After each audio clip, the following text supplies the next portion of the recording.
चलिए आज हम स्टार्ट कर लेते हैं प्रिपरेशन ऑफ हेलोबेंजीन। हमने पीछे हेलो एल्केन्स का प्रिपरेशन ख़त्म कर लिया, अब हम हेलोबेंजीन का प्रिपरेशन कर लेते हैं। हेलोबेंजीन का प्रिपरेशन कैसे करते हैं? फर्स्ट है फ्रॉम बेंजीन, और ये रिएक्शन कैसे चलेगा? By electrophilic substitution reaction. Electrophilic substitution reaction अब हम ये करने वाले हैं। इसमें क्या होता है कि अगर आप बेंजीन को या उसके डेरिवेटिव्स को अगर हैलोजन से रिएक्शन करते हैं किसी भी लुईस एसिड के प्रेजेंस में या फिर आयरन के प्रेजेंस में एंड डार्क में अगर करते हैं रिएक्शन आप, और कोई भी लुईस एसिड यहाँ हो सकता है AlCl3, FeCl3, FeBr3, ZnCl2, कोई सा भी लुईस एसिड यहाँ पर हम डाल सकते हैं। और डालने पर इसमें रिएक्शन होता क्या है? इसमें कोई भी आप एक डाल सकते हैं। इसमें रिएक्शन होता क्या है? तो बेंजीन पर एक हैलोजन आकर के जुड़ जाता है, अब प्लस HX बाहर हो जाता है। इसके सिंपल तरीका समझने का ये देखिए, आप इसको हम कैसे समझ सकते हैं कि ये हमने बेंजीन लिया, बेंजीन के हर कार्बन पर एक एक हाइड्रोजन होता है। लेट यहाँ वाले हाइड्रोजन को हमने शो कर दिया, प्लस हैलोजन को हमने बॉन्ड के साथ शो किया है, XX ऐसे हमने शो कर दिया। अब क्या होगा कि इसका H और इसका X, HX बन करके यहाँ से एलिमिनेट हो गया। अब इस कार्बन का एक बॉन्ड खाली हो गया। अब इस खाली जगह पर फिर क्या होगा कि हैलोजन आकर के जुड़ जाएगा, और जुड़ने पर हमारा क्या बन गया? बेंजीन पे X आ गया, प्लस HX बाहर हो गया। सिंपल तरीका हमारा समझने का यही है, और मैकेनिज्म से अगर हम समझते हैं तो हमें इसके अंदर में कैटायन बनाना पड़ेगा और कैटायन के पाथ से रिएक्शन को चलाना पड़ेगा। तब जरा देखिए इसके छोटा मैकेनिज्म हम कर लेते हैं। सिंपल तरीका समझने का तो हमारा ये है, और एक शॉर्ट मैकेनिज्म भी करते हैं इसके, ताकि इजीली समझ में आए। इसमें होगा क्या? सबसे पहले हैलोजन जो होगा वो लुईस एसिड के साथ रिएक्शन करेगा। लुईस एसिड क्या होता है? इलेक्ट्रॉन को अपनी तरफ अट्रैक्ट करता है, और हैलोजन के पास बहुत सारे इलेक्ट्रॉन होते हैं। तो लुईस एसिड क्या करेगा? इसके इलेक्ट्रॉन को अपनी तरफ अट्रैक्ट करेगा। ये अपना इलेक्ट्रॉन AlCl3 को डोनेट करता है, और ये जैसे ही अपना इलेक्ट्रॉन AlCl3 को डोनेट करता है तो इसको इलेक्ट्रॉन की कमी हो जाती है। तो ये इलेक्ट्रॉन की कमी हो जाती है, तो ये अपने इलेक्ट्रॉन की भरपाई कैसे करेगा? तो वो कैसे करता है कि इसमें जो ये बॉन्ड बने हुए होते हैं, बॉन्ड वाले दोनों इलेक्ट्रॉन को ये वाले हैलोजन अपनी तरफ खींच लेता है, जिससे कि दोनों के बीच का बॉन्ड टूट जाता है। और टूटने पर क्या बन जाता है? इस X का इलेक्ट्रॉन लॉस हो गया, इस वजह से X पर पॉजिटिव चार्ज डेवलप हो गया, प्लस AlCl3 के साथ एक X नेगेटिव आ गया, तो क्या बन गया? AlCl3X negative. ये हमारा बन गया। अब इसके बाद फिर क्या होगा कि बेंजीन में यही इलेक्ट्रोफाइल आकर के अटैक करेगा। अब बेंजीन में तीन जगह पर पाई बॉन्ड प्रेजेंट है, किसी भी पाई बॉन्ड पर ये X पॉजिटिव अटैक कर सकता है, क्योंकि तीनों ही पाई बॉन्ड क्या है? इक्विवेलेंट है। तो इसको क्या करेंगे हम लोग? जो शो करते हैं डायरेक्टली यहां से ऐसे करके इस पर हम शो करते हैं, लेकिन इसका इंटरनल मीनिंग आपको समझना है कि हो क्या रहा है एक्चुअल में। यहां पर इस जगह पर क्या हो रहा है कि ये दोनों के बीच में जो ये पाई बॉन्ड बने हुए हैं, ये बॉन्ड टूट करके इस कार्बन पर डेवलप हो जाएगा, जिसके वजह से इस कार्बन पर नेगेटिव चार्ज डेवलप हो जाएगा, और इस कार्बन का इलेक्ट्रॉन लॉस हो चुका है इस तरफ, तो इस पर पॉजिटिव चार्ज डेवलप हो जाएगा। और क्या होगा कि X पॉजिटिव है, ये नेगेटिव सेंटर ढूंढता है जुड़ने के लिए, तो नेगेटिव सेंटर हमारा ये बन चुका है, तो ये X पॉजिटिव इस पर आकर के जुड़ जाएगा। और ऐसा होने से स्ट्रक्चर क्या होगा? ऐसा होने से स्ट्रक्चर ये हुआ, यहां पर X जुड़ गया और इस कार्बन का इलेक्ट्रॉन लॉस हो गया, तो इस कार्बन पर कौन सा चार्ज? पॉजिटिव चार्ज डेवलप हो गया। अब आपको मालूम है कि बेंजीन के हर एक कार्बन पर एक एक हाइड्रोजन होता है, तो जहां पर बॉन्ड का डिस्टरबेंस हुआ वहां वाले हाइड्रोजन को हमें शो करना पड़ता है। तो यहां क्या करना होगा? ये वाले हाइड्रोजन को शो करना पड़ेगा, ये वाले हाइड्रोजन को शो करना पड़ेगा। इस तरह से हमने क्या किया, एक इंटरमीडिएट का फॉर्मेशन किया। इसको हम लोग कहते हैं एरीनियम कैटायन। एरीनियम कैटायन ये बन चुका है। अब क्या होगा कि अब ये अपने आप को स्टेबल होने के लिए दोबारा एरोमेटिक कैरेक्टर अपने अंदर इंड्यूस करेगा।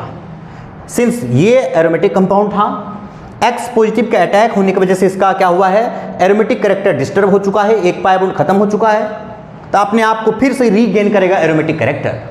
तो रीगेन करने के लिए करता क्या है कि ये स्टेबल होने के लिए दोबारा जो AlCl3X नेगेटिव बचा हुआ है उसके साथ रिएक्शन करता है।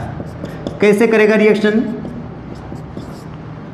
अब ये आएगा AlCl3X नेगेटिव आएगा और इसका जो X नेगेटिव होगा वो इसके इस H पर अटैक करेगा और अटैक करके ये H से कहेगा कि अपना इलेक्ट्रॉन वहां छोड़ के हमारे साथ आ जाओ। क्यों? क्योंकि ये कहता है हमारे पास तो ऐसे ही बहुत सारे इलेक्ट्रॉन पड़े हुए हैं, तुम्हारे को इलेक्ट्रॉन लाने की जरूरत नहीं है, अपना इलेक्ट्रॉन छोड़ दो उधर, हम हमारे साथ आ जाओ। तो उसके लिए क्या होगा कि इन दोनों के बीच का बॉन्ड ये शिफ्ट हो जाएगा यहां पे इन दो के बीच में और H पॉजिटिव बन करके इसके साथ चला जाएगा। अब देखिए जरा, ये बॉन्ड यहां पर शिफ्ट हो जाने की वजह से क्या होगा कि ये वाला इलेक्ट्रॉन इस कार्बन को मिल गया, इसका पॉजिटिव चार्ज खत्म हो गया और दोनों के बीच में डबल बॉन्ड भी बन गया।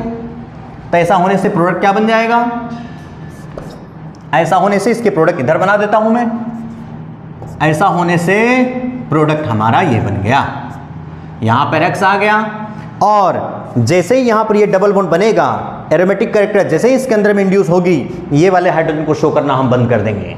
तो यानी कि यहां पर हाइड्रोजन को हमें शो करने की जरूरत नहीं है और H पॉजिटिव इसके साथ अगर चला गया तो ये H पॉजिटिव और X नेगेटिव मिल करके HX बन करके सेपरेट हो गया, प्लस HX बाहर हो गया और जो ये कैटलिस्ट था AlCl3 ये भी सेपरेट हो गया। जैसा AlCl3 एंटर किया था रिएक्शन में वैसा ही वो बाहर हो गया। इस तरह से ये कंप्लीट डिटेल हो गया आपका हैलोजन ग्रुप बेंजीन में कैसे जुड़ता है इलेक्ट्रोफिलिक पाथ से, ये हमने समझा।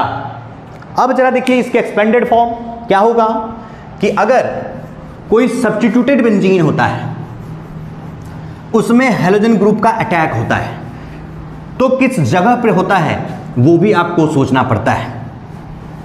तो क्या होगा कि अगर बेंजीन में पहले से अगर कोई ग्रुप अटैच है, लेट CH3 यहां अटैच है, इसको अगर हम X2 से रिएक्शन करते हैं वही AlCl3 के प्रेजेंस में, FeCl3 के प्रेजेंस में, किसी भी लुईस एसिड के प्रेजेंस में, तब X इसमें जुड़ने के लिए क्या होता है, स्पेसिफिक पोजीशन ढूंढता है। क्यों ढूंढता है स्पेसिफिक पोजीशन?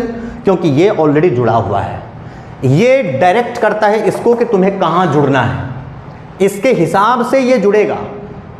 और जब ये नहीं था तो ये सारे कार्बन अवेलेबल थे X को जुड़ने के लिए, कहीं भी जुड़ सकता था।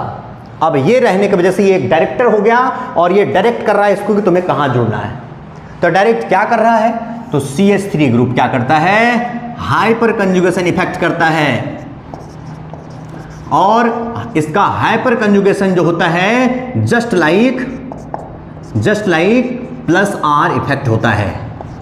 और जिस कंपाउंड में +R इफेक्ट होता है, पॉजिटिव रेजोनेंस इफेक्ट होता है, उस कंपाउंड में ऑर्थो पोजीशन पर, पैरा पोजीशन पर, ऑर्थो पोजीशन पर, इन तीन जगहों पर नेगेटिव चार्ज डेवलप हो जाता है। अब नेगेटिव चार्ज डेवलप होने की वजह से ये तीन जगह पर X जो होगा या तो इन दोनों में ऑर्थो पोजीशन पर या तो फिर पैरा पोजीशन पर, इन दोनों जगहों पर ये जुड़ सकता है, ऑर्थो या पैरा पर जुड़ सकता है, क्योंकि ये जगह क्या हो चुके हैं, इलेक्ट्रॉन रिच सेंटर हो चुके हैं। तो इन दोनों जगहों, तीनों जगहों पर ये जुड़ सकता है। तो इसके वजह से इसका प्रोडक्ट क्या बनेगा, बेंजीन पे CH3, एक X यहां जुड़ सकता है या दूसरा बेंजीन पे CH3 और यहां जुड़ सकता है। अब पूछा जाएगा कि इन दोनों में मेजर और माइनर कौन सा है, क्योंकि आपके एग्जाम में जनरली मेजर प्रोडक्ट लिखने को आता है। तो इन दोनों में मेजर और माइनर कौन सा है, तो मेजर प्रोडक्ट वो होता है जिसमें लेस स्टेरिक हिंड्रेंस हो, मोर स्टेबल स्ट्रक्चर हो। तो उसके हिसाब से देखा जाए तो इसका स्ट्रक्चर ज्यादा सिमेट्रिकल होता है, इस वजह से मेजर प्रोडक्ट हमारा ये हुआ। और माइनर प्रोडक्ट ये हुआ। मेजर में क्या हुआ कि एक तो सिमेट्रिकल स्ट्रक्चर है, दूसरी बात एक्स नेगेटिव एक्स पॉजिटिव जब जा रहा होता है ऑर्थो पोजीशन पे अटैक करने के लिए तो बगल में ही CH3 ग्रुप होता है, तो ये इसको स्टेरिक इफेक्ट भी करता है, स्टेरिक हिंड्रेंस भी करता है, एक तरह से रिपल्शन करता है। और रिपल्शन करने की वजह से क्या होता है, ये पास वाले कार्बन पर थोड़ा सा लेस अमाउंट में जुड़ पाएगा, लेकिन पैरा वाले पर ज़्यादा जुड़ पाएगा। इस वजह से ये क्या हुआ, हमारा मेजर प्रोडक्ट हो गया। अब इसी के हिसाब से अगर बेंजीन में अगर जोड़ दिया हमने NO2 और इसमें हमने X2 से रिएक्शन किया AlCl3 के प्रेजेंस में, अब ये NO2 के बारे में आपको सोचना है कि कौन सा इफेक्ट करेगा। तो NO2 जो करता है -R इफेक्ट करता है, और -R इफेक्ट क्या हुआ, एक डायरेक्टर ये भी हुआ यहां पर। अब -R इफेक्ट की वजह से क्या होता है, ऑर्थो और पैरा पोजीशन पर पॉजिटिव चार्ज डेवलप हो जाता है, ऑर्थो एंड पैरा पोजीशन पर पॉजिटिव चार्ज डेवलप हो जाता है। अब X पॉजिटिव को इसमें आकर के जुड़ना है, अब वो ढूंढ रहा है नेगेटिव सेंटर। जब ऑर्थो और पैरा पॉजिटिव हो चुका है तो X कहां जुड़ेगा, नेगेटिव सेंटर कौन सा रह गया, तो जो पोजीशन बच गया ये और ये मेटा पोजीशन रह गया। इसका मतलब इसको हम क्या कह सकते हैं, मेटा डायरेक्टिंग ग्रुप कह सकते हैं, मेटा डायरेक्टिंग ग्रुप हम कह सकते हैं इसको। और इसको क्या कह सकते हैं, +R इफेक्ट वाले को इसको कह सकते हैं हम ऑर्थो या पैरा डायरेक्टिंग ग्रुप कह सकते हैं। अब इसमें क्या होगा कि जो जुड़ेगा मेटा पोजीशन पे, यहां NO2 जुड़ा हुआ है और इसका मेटा पोजीशन ये है, X यहां जुड़ जाएगा। इसमें एक ही प्रोडक्ट बनेगा क्योंकि दूसरा कोई ऑप्शन नहीं है। इस वजह से हमारा ये मेटा आइसोमर ऑब्टेन्ड हुआ। तो और ये सारे रिएक्शन, इसमें भी X पॉजिटिव को ही जाकर जुड़ना है, इसमें भी X पॉजिटिव को ही जाकर जुड़ना है।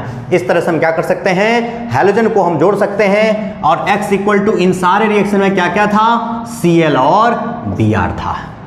अब अगर मान लीजिए हमें Cl और Br के बदले अगर हमें आयोडीन को जोड़ना हो तो उसको हम कैसे जोड़ सकते हैं, तो उसको देखिए,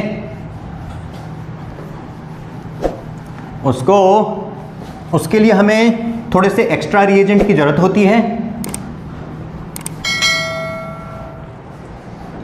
अगर आयोडोबेंजीन बनाना हो तो क्या करना होगा, बेंजीन को I2 से रिएक्शन करना होता है, और इसमें क्या होगा कि ऑक्सीडाइजिंग एजेंट डाला जाता है। ऑक्सीडाइजिंग एजेंट डाल सकते हैं आप, HNO3 डाल सकते हैं या फिर HiO4 डाल सकते हैं आप। ये ऑक्सीडाइजिंग एजेंट के प्रेजेंस में रिएक्शन करना होता है। इसमें क्या क्यों करना होता है इसके प्रेजेंस में रिएक्शन, कि इसमें प्रोडक्ट तो फिर वही बनेगा जैसे पीछे बन रहा था। क्या होगा, यहां पर H है और I2 को हम I अगर लिख दें तो ये HI एलिमिनेट हो गया और एक I आकर के इस कार्बन पर जुड़ गया, बेंजीन पर आयोडो आ गया और प्लस HI बाहर निकल गया। और इसमें कोई भी ग्रुप जुड़ा हुआ नहीं था तो डायरेक्ट मेजर प्रोडक्ट हमारा यही हो गया। अब बात आई कि इसमें HNO3 या HiO4 क्यों डाला गया, जबकि रिएक्शन होने के लिए इसकी जरूरत नहीं है, फिर भी ये डाला गया। क्यों डाला गया, तो उसके डालने के पीछे रीजनिंग है कि ये इसमें HI बना है जो कि स्ट्रॉन्ग रिड्यूसिंग एजेंट होता है, स्ट्रॉन्ग रिड्यूसिंग एजेंट होता है। और ये स्ट्रॉन्ग रिड्यूसिंग एजेंट जो बना है, ये बनने के बाद फिर अगेन इसी के साथ रिएक्शन करना शुरू कर देगा। कोई अवेलेबल नहीं होगा तो इसी के साथ रिएक्शन करना शुरू कर देगा और ये दोनों रिएक्शन करके रिएक्शन को बैकवर्ड करना शुरू कर देगा, जिसके वजह से इसकी यील्ड जो होगी कम हो जाएगी, अमाउंट इसका कम हो जाएगा। इसका अमाउंट ज़्यादा होता रहे, बढ़ता रहे, इसके लिए क्या करना होता है, हमें HI को यहाँ से हटाना होता है। तो हटाना होता है तो कैसे डालते हैं हम लोग, ये HNO3 डाल देते हैं स्ट्रॉन्ग ऑक्सीडाइजिंग एजेंट, HiO4 डाल देते हैं स्ट्रॉन्ग ऑक्सीडाइजिंग एजेंट। जब HI इसके साथ रिएक्शन करने की कोशिश करता है तो उससे ज़्यादा रिएक्टिव ये सब्सटेंस अवेलेबल है हमारे पास, तो ये क्या करेगा, इसके साथ रिएक्शन ना करके इसके साथ रिएक्शन कर लेगा HI, और ये दोनों आपस में रिएक्शन करते रहेंगे और ये हमारा बनता रहेगा। इससे क्या होगा, हमारा फॉरवर्ड रिएक्शन चलता रहेगा। इसलिए हमें क्या करना होता है, इसमें ऑक्सीडाइजिंग एजेंट डालना होता है। इसमें भी बात वही है, अगर CH3 डाला हमने, इसमें डाला हुआ है, फिर इसको I2 से रिएक्शन करते हैं HNO3 के प्रेजेंस में, तो सेम ऑर्थो या पैरा प्रोडक्ट बनेगा। बेंजीन पे CH3 इसका ऑर्थो पोजीशन I ये हो गया, और फिर बेंजीन पे CH3 और इसका पैरा पोजीशन ये हो गया। मेजर प्रोडक्ट हमारा कौन सा हो गया? पैरा वाला मेजर प्रोडक्ट हो गया। अगर इसमें कोई, ये कौन सा डायरेक्टिंग ग्रुप था? ये था ऑर्थो पैरा डायरेक्टिंग। किस वजह से? प्लस आर की वजह से, प्लस आर इफेक्ट की वजह से, जो कि हाइपर कंजुगेशन है इसका। और इसी में अगर मेटा आइसोमर हम चाहते हैं तो क्या करना होगा कि बेंजीन में पहले से नाइट्रो रहना चाहिए या कोई भी मेटा डायरेक्टिंग रहना चाहिए। अगर इसको I2 से रिएक्शन कर दिया जाए HNO3 के प्रेजेंस में, तो बेंजीन पे NO2 तो रहेगा और उसके मेटा पे I आ जाएगा। इस तरह से क्या हुआ? हमने इलेक्ट्रोफिलिक सब्स्टिट्यूशन रिएक्शन से हेलोबेंजीन का फॉर्मेशन किया। अब हम जो है नेक्स्ट प्रिपरेशन हेलोबेंजीन की हम नेक्स्ट वीडियो में डिस्कस करते हैं बच्चों। Thank you.